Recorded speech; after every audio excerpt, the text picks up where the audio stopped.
So now we can start with Professor Mehmet Zileli. Professor Mehmet is one of the first uh, president of the spine section of the Turkish Neurosurgical Society, and he's also vice president of the Turkish Neurosurgical Society from 2006 to 2008. He is president of the World Spinal Column Society since 2011 to 2013, and also vice president of the World Spinal Column Society and vice president of the Middle East Spine Society. And he is one of the best neurosurgeons in spine, and he and Dr. Salman are giants of the neurosurgery.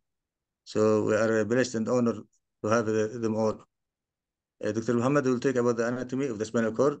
So Dr. Muhammad, please you can start. Yeah, thanks a lot. It was great to meet you all in this very nice webinar.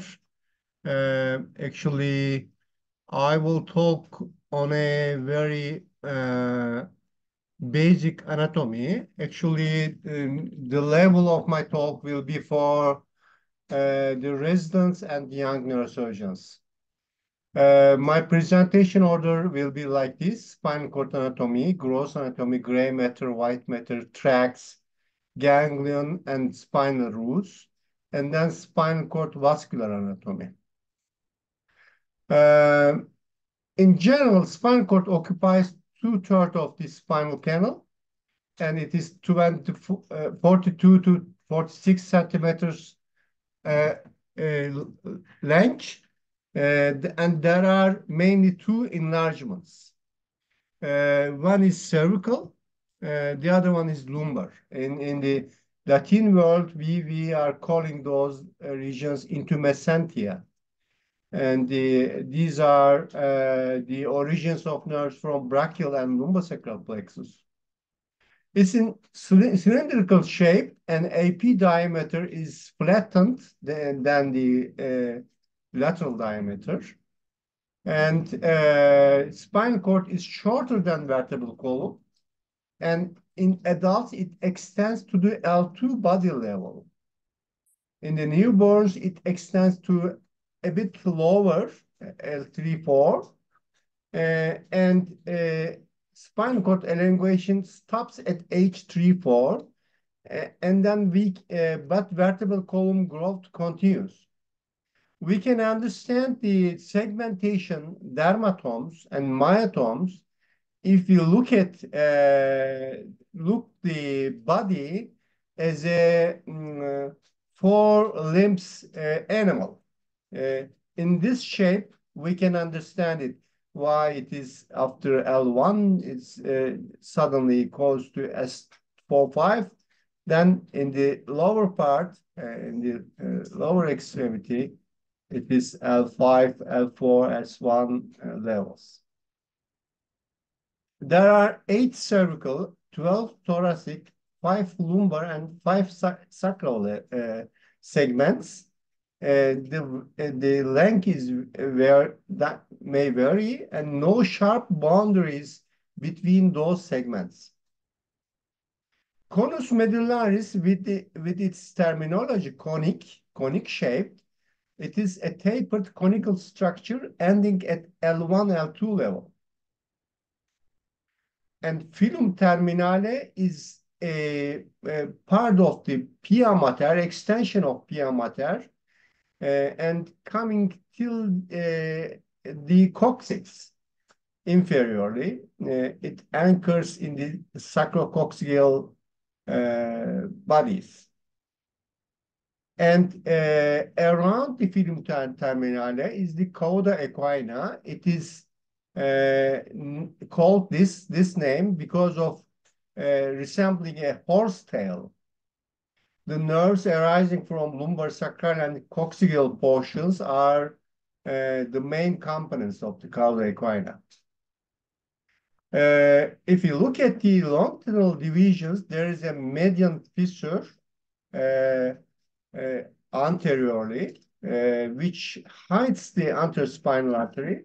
There are 2 anterolateral sulci which exits actually anterior rootlets, and there are also two posterolateral sulcus.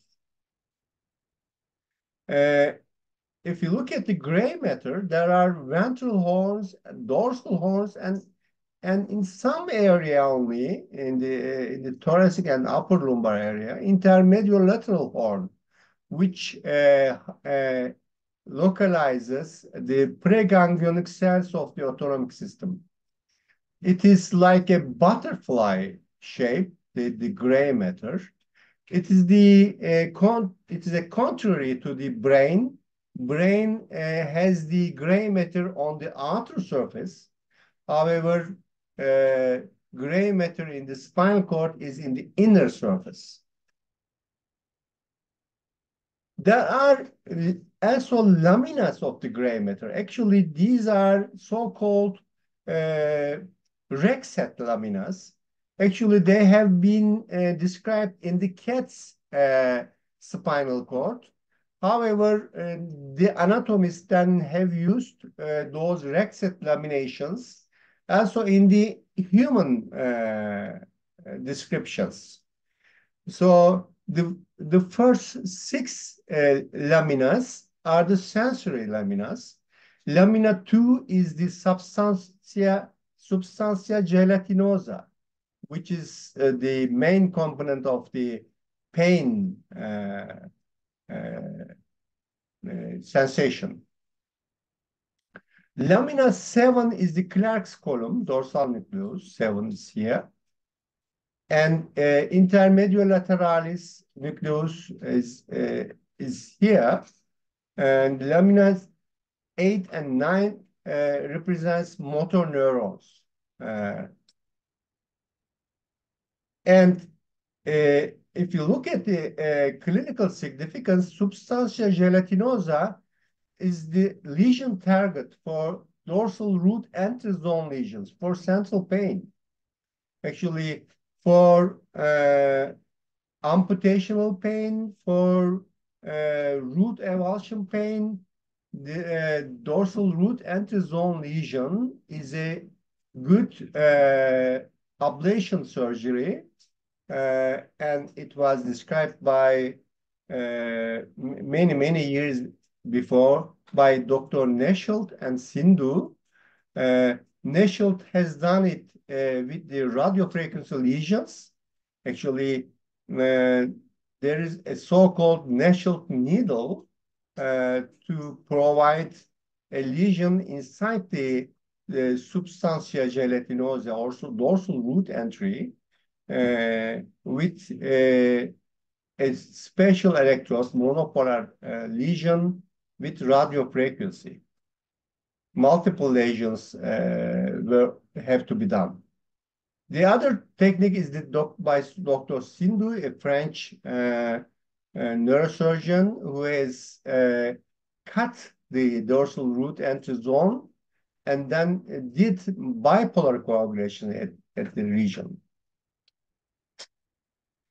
Another anatomic structure is the anterior horn, which is the place that the second motor neuron is localized.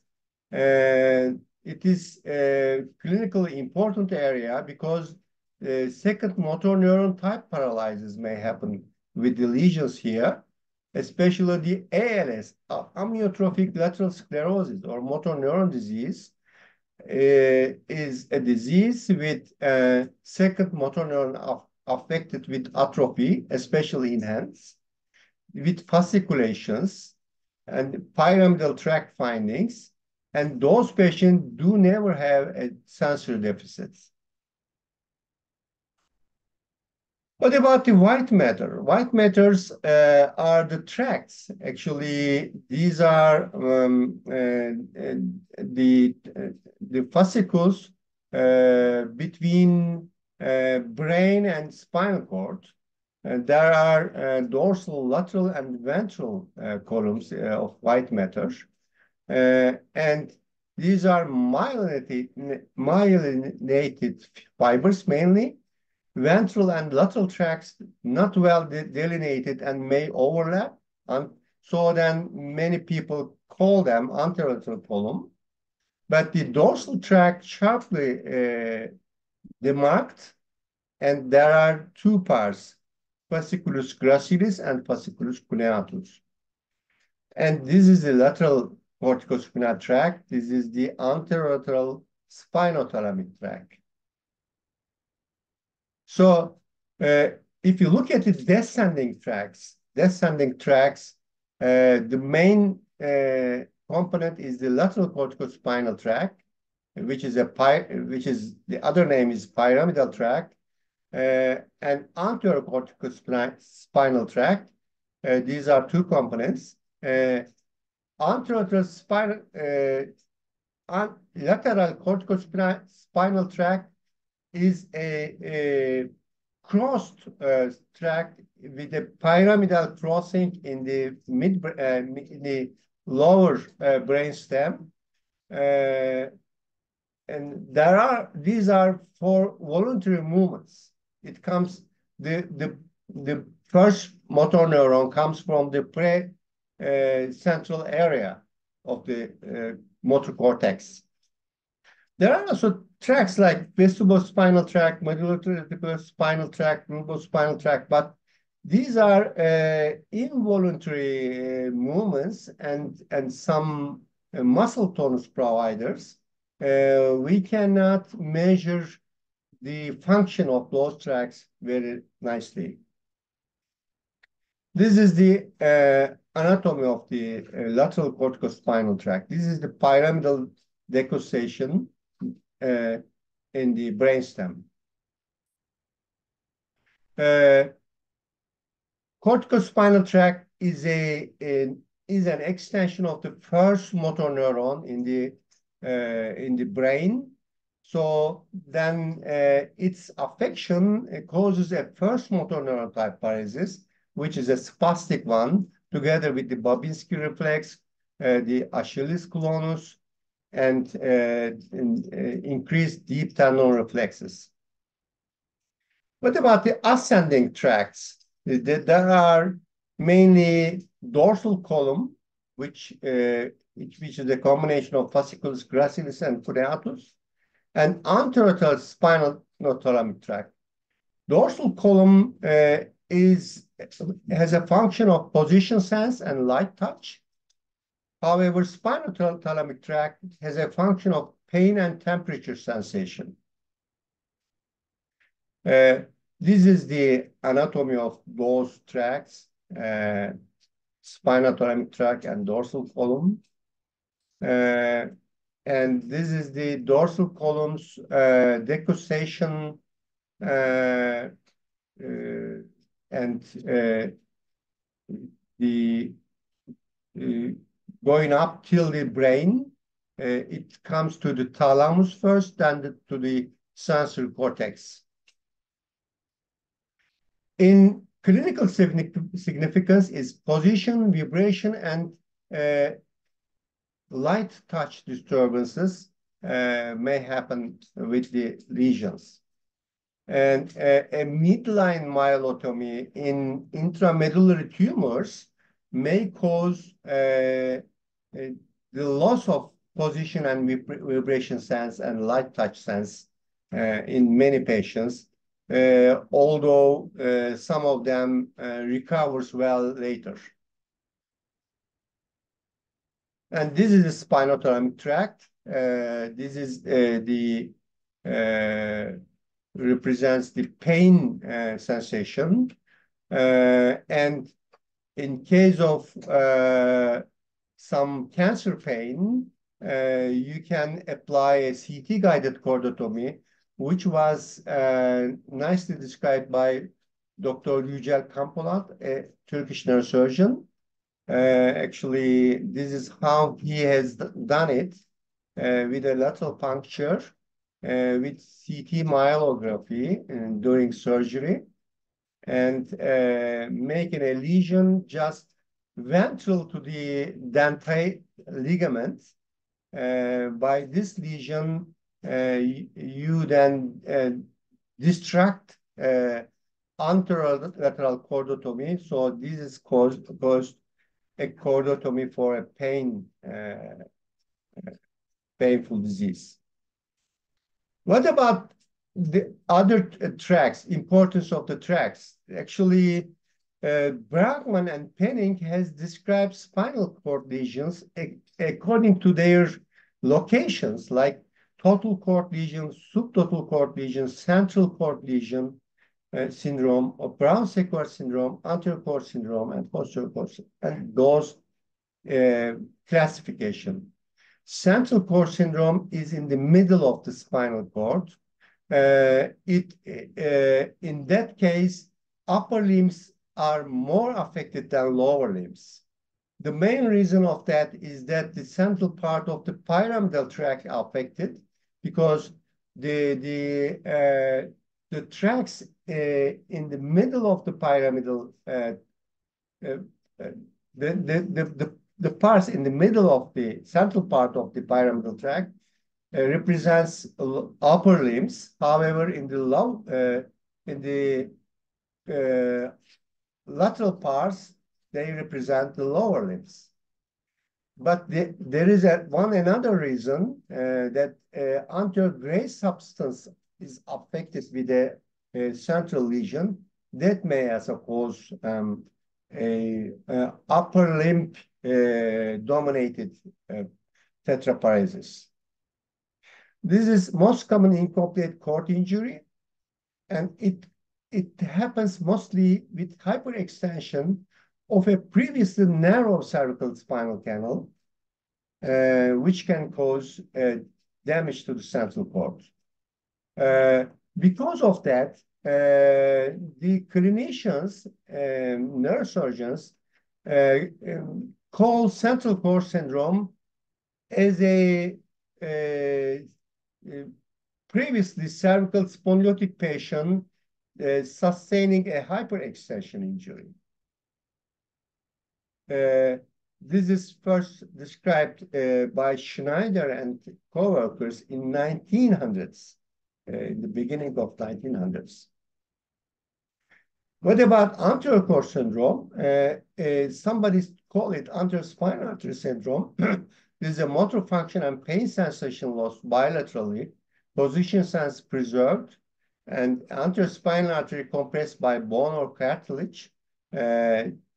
Very occasionally, very rarely, it may happen by a insidious onset of a vascular stroke, actually anterior spinal artery syndrome, without any trauma. Brown-Sequard syndrome is one side of the cord affected, ipsilateral motor and position sense loss, but contralateral pain sense loss happens.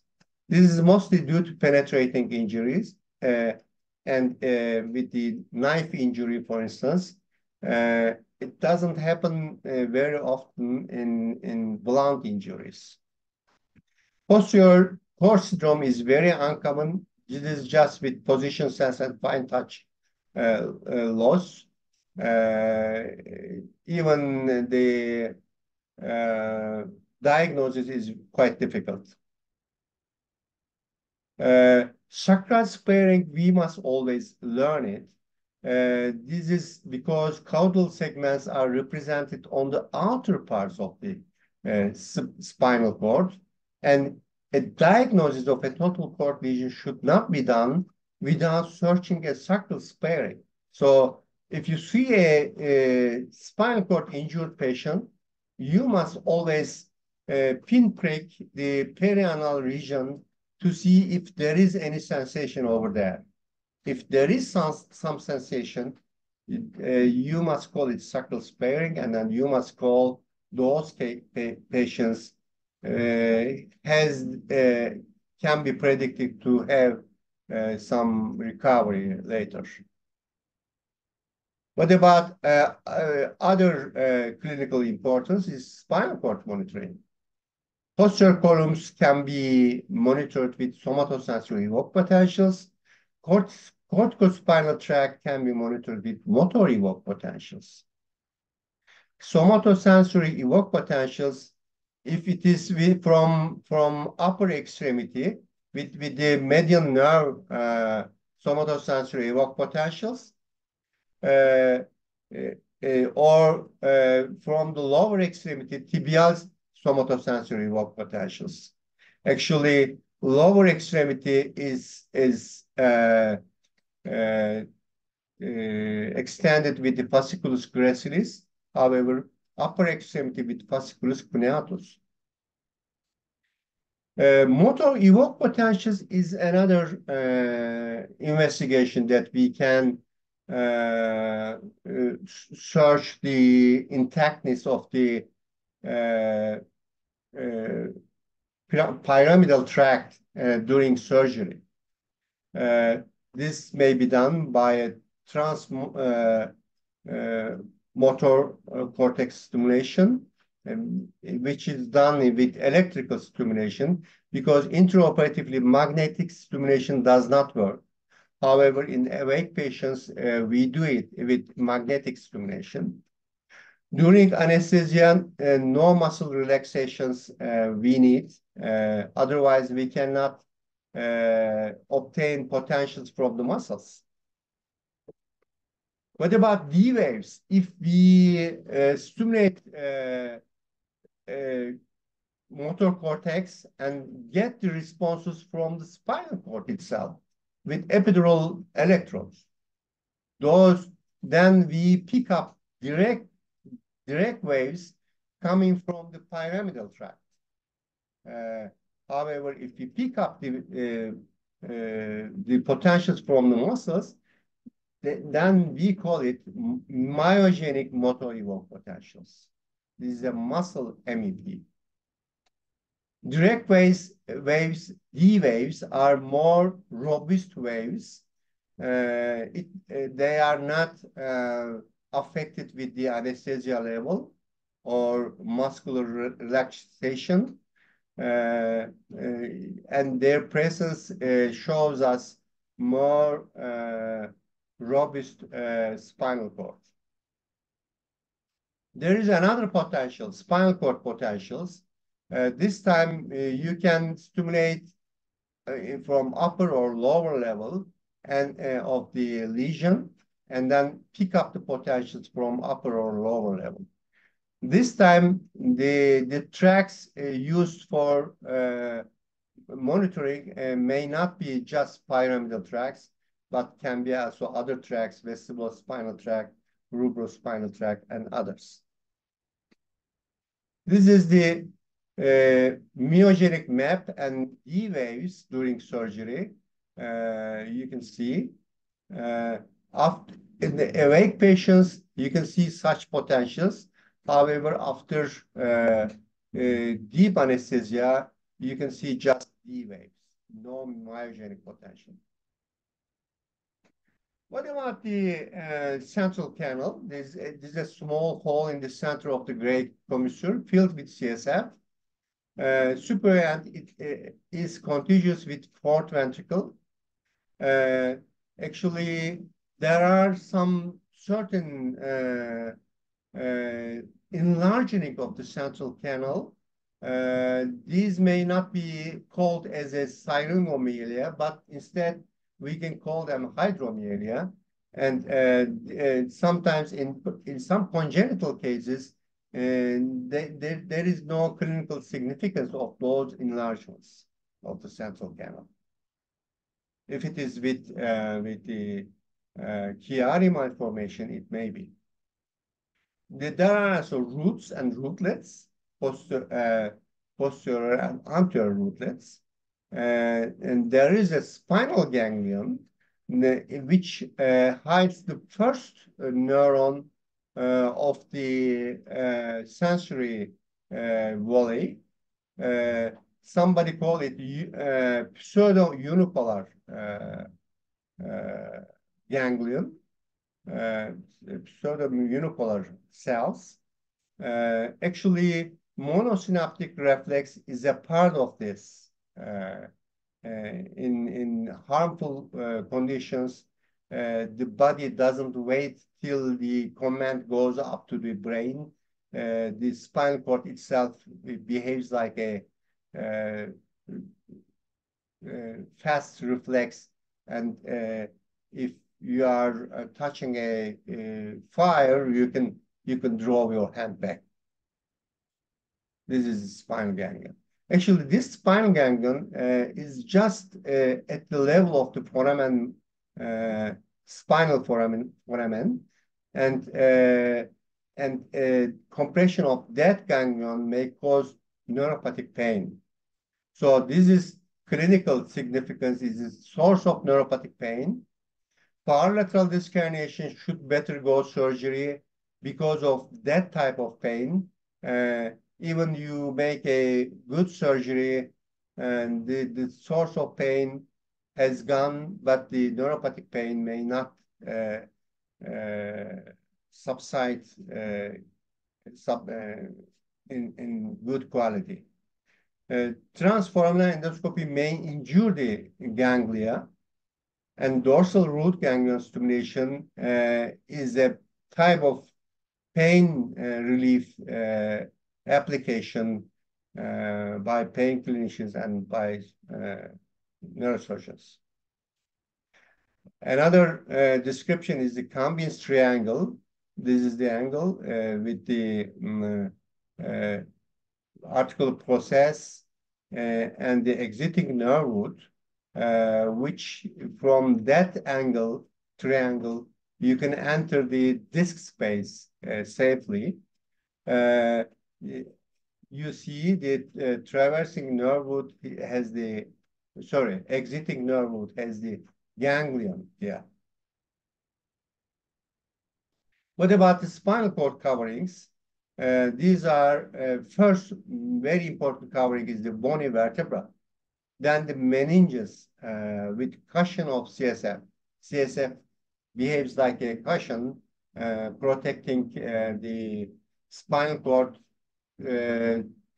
for any damage with that moving organ. However, the brain does not move inside the rigid calvaria. Dura mater means a tough mother. It is made of dense, irregular contacts, ends at S2 level. And epidural space is a fat tissue between dura and vertebral cavity, and there are many epidural veins around it. The arachnoid membrane is the spider-like membrane. You can see here in the brain. It's similar in the spinal cord. Subtral space is the space between the dura and arachnoid. Subarachnoid space between the arachnoid and pia, and it involves CSF, the cerebrospinal fluid. This is where the CSF is. It goes up to the level of spinal ganglion and anterior rootlets. Actually, you can puncture this CSF, the subarachnoid space here, but you can also puncture the subarachnoid space around the spinal ganglion and still get some CSF. Pia mater is delicate, thin, and transparent, adheres to the spinal cord, and its extension makes a membrane which we call pial membranes. Spinal tap or lumbar puncture is withdrawal of CSF for diagnostic purposes to examine the CSF. Insert contrast for myelography. We used to do that many times before CT and MR era. Insert antibiotics. Insert chemotherapy drugs in some dissemination of the cancer inside the meninges. Insert anesthetic for spinal anesthesia. As I have described before, by puncturing the roots or even spinal ganglion apart, we can get CSF. Long needle needed, and L3, 4, and 4, 5 levels are the better levels. Above L1, it may be risky to puncture the spinal cord because it ends at the L1, L2 level. What about the arterial supply? There is most of the most important part, 2/3 of the arterial supply comes from anterior spinal artery, and 1/3 comes from the posterior spinal artery, which are there are two posterior spinal arteries. And segmental arteries coming from aorta enters the canal and makes contributions to the anterior spinal artery. So-called Adamkiewicz artery or arteria auricularis magna, it usually enters to the spine at 9 to 12 left side intercostal artery. It enters from L2 3 foramen and joins the anterior spinal artery. It supplies much of the caudal segments of spinal cord. And the clinical importance of it is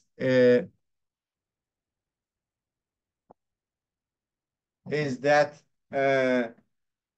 pre-op identification may be necessary if you plan a total spondylectomy or if you are making an aorta replacement surgery. Because of that, the vascular surgeon, cardiovascular surgeons with aorta aneurysms, if they make a replacement surgery, they are very cautious about the spinal cord blood supply and want to know the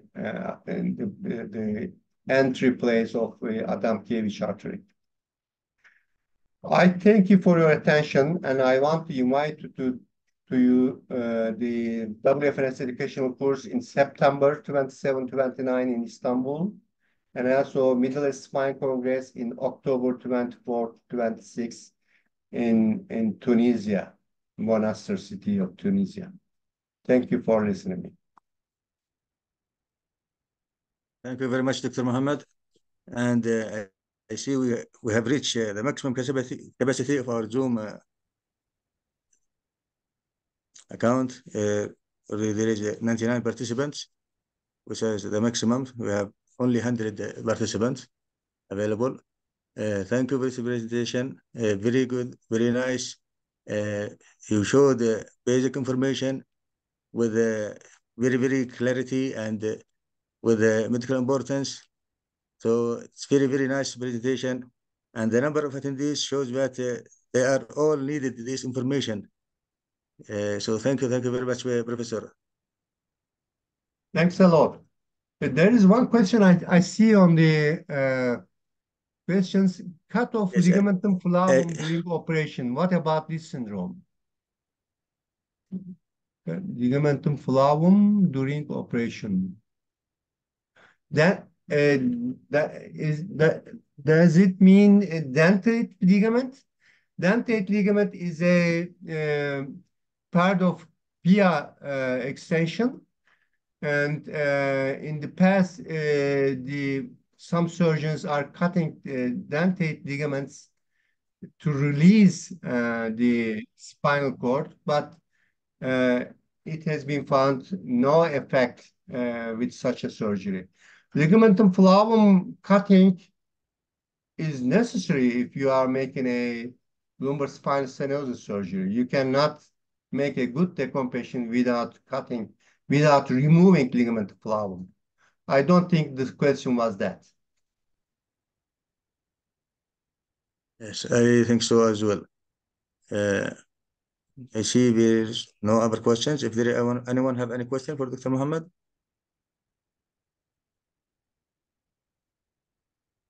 Salman?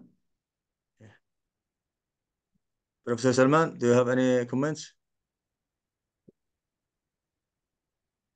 I think Professor Salman has some internet connection errors. Okay. Okay. Thank you very much, Professor. It's Thank very you. nice presentation and very well needed for all the junior residents and young neurosurgeons. Thanks a Uh, lot. We wish to and contribute again with other topics. Thanks a lot. yes, we hope that, and we are honored to have you all, Professor. And I hope also to invite you to the